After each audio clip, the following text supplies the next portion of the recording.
हम लोग आज पढ़ेंगे, देखिए हम लोग पढ़ रहे हैं चैप्टर कोऑर्डिनेशन कंपाउंड, जिसमें हम लोगों ने पढ़ा पहले oxidation number, coordination number, nomenclature और कुछ डिफिनेशन पढ़ा है नहीं। अब हम लोग पढ़ेंगे बर्नर थ्योरी। क्या पढ़ेंगे? बर्नर थ्योरी, यानी बर्नर सिद्धांत। कौन सा? बर्नर सिद्धांत। पहली बात क्वेश्चन ये उठता है कि बर्नर थ्योरी दिया कौन? बर्नर थ्योरी दिया कौन? तो बर्नर थ्योरी दिया कौन? Alfred burner. कौन दिया? अल्फ्रेड बर्नर ने बर्नर थ्योरी दिया। ठीक है, it is given by Alfred burner. यह अल्फ्रेड बर्नर के द्वारा दिया गया। और चूंकि इसी के कारण कोऑर्डिनेशन कंपाउंड इतना ज्यादा पॉपुलर हो पाया, इसलिए अल्फ्रेड बर्नर को फादर ऑफ कोऑर्डिनेशन कंपाउंड भी कहा जाता है। Burner is called father of coordination compound. Burner को उप सह संयोजन यौगिक का जनक या पिता बोलिए, पिता बोलिए, यानी कहा जाता है। क्या कहते हैं? बर्नर को उप सह संयोजन यौगिक का जनक कहा जाता है। तो कोऑर्डिनेशन कंपाउंड हमने आपको पीछे दिखलाया था, एग्जाम्पल आइए दिखाते हैं, फिर से हल्का सा है। मान लीजिए देखिए ये K4FeCN का होल 6 है, ये कोऑर्डिनेशन कंपाउंड है। तो ये कोऑर्डिनेशन कंपाउंड से रिलेटेड इसमें क्या क्या होता है, कौन मेटल है, मेटल का क्या प्रॉपर्टी है, लिगैंड कौन है, लिगैंड प्रॉपर्टी क्या है, ऑक्सीडेशन नंबर क्या है, कोऑर्डिनेशन नंबर क्या है, ये सब बात को एक्सप्लेन किया कौन? बर्नर ने। और उस एक्सप्लेनेशन को बोलते हैं बर्नर थ्योरी। क्या बोलते हैं? बर्नर थ्योरी बोलते हैं। ये थ्योरी कहता है कि क्या कहता है, देखिए यहाँ पर ना आगे पढ़ते हैं। अकॉर्डिंग टू दिस थ्योरी, इस सिद्धांत के अनुसार क्या कहा गया? तो पहला बात कहा गया कि etch metal in coordination compound has 2 types of valencies. ध्यान दीजिएगा, किसमें? तो कोऑर्डिनेशन कंपाउंड में, उप सह संयोजन यौगिक में, इच मेटल प्रत्येक धातु हैज रखता है कितना वैलेंसी? 2 वैलेंसी। प्रत्येक धातु की 2 प्रकार की संयोजकता होती है, 2 टाइप का वैलेंसी होता है। पहला को बोलते हैं प्राइमरी वैलेंसी, दूसरा को बोलते हैं सेकेंडरी वैलेंसी। अब उसका क्वेश्चन सर इसमें मेटल है कौन? पीछे बताए थे कि जस्ट बड़ी ब्रैकेट के बगल में शुरुआत होता है डी ब्लॉक का धातु जो होता है नॉर्मली वो क्या होता है? Central metal. तो इस मेटल का 2 तरह का वैलेंसी होता है, एक प्राइमरी है सेकेंडरी। प्राइमरी को एक और नाम से बोलते हैं, क्या बोलते हैं? आयनोजेबल बोलते हैं, माने आयनिक या आयनन संयोजकता बोलते हैं। और ये क्या होता है? नन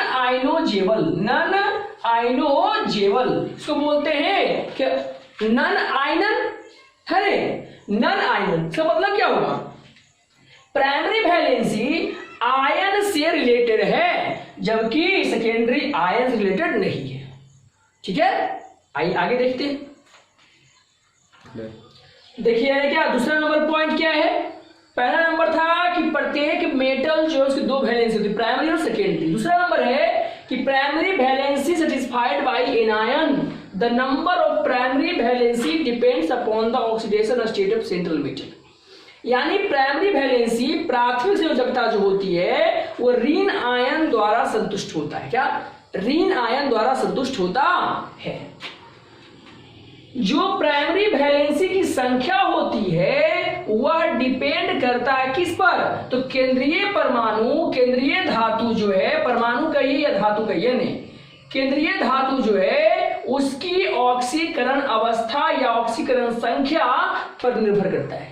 या ऐसे बोल दीजिए कि प्राइमरी वैलेंसी किसी कोऑर्डिनेशन कंपाउंड में केंद्रीय मेटल, सेंट्रल मेटल की ऑक्सीडेशन नंबर को शो करता है। ठीक है, तीसरा बात क्या? Secondary valency satisfied by ligands. Secondary valency जो होता है वो लिगैंड द्वारा, क्या? लिगैंड द्वारा संतुष्ट होता है। लिगैंड में क्या होता है? लिगैंड में 3 तरह का होता है, एक आयन भी रहता है, धन आयन है, ऋण आयन है, पॉजिटिव आयन और नेगेटिव आयन दोनों रहता है, न्यूट्रल भी रहता है लिगैंड, और क्या नॉर्मली जो होता है मेनली जो लिगैंड क्या होता है? इलेक्ट्रॉन पेयर डोनर होता है, यह इलेक्ट्रॉन पेयर को डोनेट करता है ना, डोनेट करता है। तो जो भी लिगैंड है वो सभी लिगैंड सेकेंडरी वैलेंसी को शो करता है। क्या? सेकेंडरी वैलेंसी को शो करता है। It is represented by thick line. ध्यान दीजिए, सेकेंडरी वैलेंसी को मोटा लाइन से, जबकि primary valency co dot line से। मान लीजिए ऐसे लिखे हुए CO लिखे, तो जो प्राइमरी होता है उसको ऐसे कर डॉट लाइन से देते हैं, ये देखिए ऐसे शो करते हैं। लेकिन जो सेकेंडरी होता है वो ऐसे रहता है, ऐसे मोटा सा रहता है, ऐसे मोटा सा रहेगा, है ना, इस तरह से रहता है। तो सेकेंडरी क्या होता है? थिक लाइन से, और के प्राइमरी कौन से? डॉट लाइन से होता है। डॉट लाइन से डिनोट करते हैं, और ये थिक लाइन से क्या होता है डिनोट? Secondary valency. अगला नंबर है each metal has a fix number of secondary valency.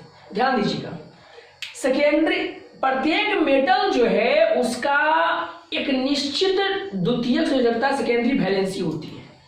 Secondary valency मतलब हम बोल सकते हैं कोऑर्डिनेशन नंबर। कौन नंबर? Coordination number. ठीक है, primary valency oxidation number, secondary valency coordination number. Coordination number क्या होता है, कैसे निकालते हैं, पीछे की वीडियो में बताया आपको, है ना, आप देख सकते हैं। ठीक है, आगे चलते हैं। अगला पॉइंट क्या कहता है? कहता है the coordination number depends on the size and charge on the settle atom. जो कोऑर्डिनेशन नंबर होता है, समन्वय संख्या होता है, वो केंद्रीय परमाणु, केंद्रीय धातु या परमाणु के चार्ज यानी आवेश एवं साइज यानी आकार दोनों पर निर्भर करता है। दोनों पर निर्भर करता है। साइज बड़ा रहेगा, समन्वय संख्या घट जाएगा, साइज छोटा रहेगा, समन्वय संख्या बढ़ जाएगा। ठीक है, अगला पॉइंट बोलता, छठा पॉइंट बोलता है the secondary valencies are directional. जो सेकेंडरी वैलेंसी होता है, मिस लिगैंड जो होता है, उसे कोऑर्डिनेशन कंपाउंड में एक दिशा, डायरेक्शनल होता है, दिशीय होता है, एक दिशा होता है। कैसे? देखिए एग्जांपल में, यहाँ पे NH3 क्या है? लिगैंड है, सेकेंडरी वैलेंसी है, एक डायरेक्शन एक है। क्या इसका? एक डायरेक्शन है ना इसका। लेकिन और देखिए यही डायरेक्शन का कारण क्या होता है? एक त्रिविमीय स्टीरियो आइसोमेरिज्म प्रोड्यूस होता है। लेकिन प्राइमरी वैलेंसी का क्या दिशा है? देखिए तो डॉट दिशा है क्या? नहीं दिशा। तो प्राइमरी वैलेंसी में कोई दिशा होता नहीं है।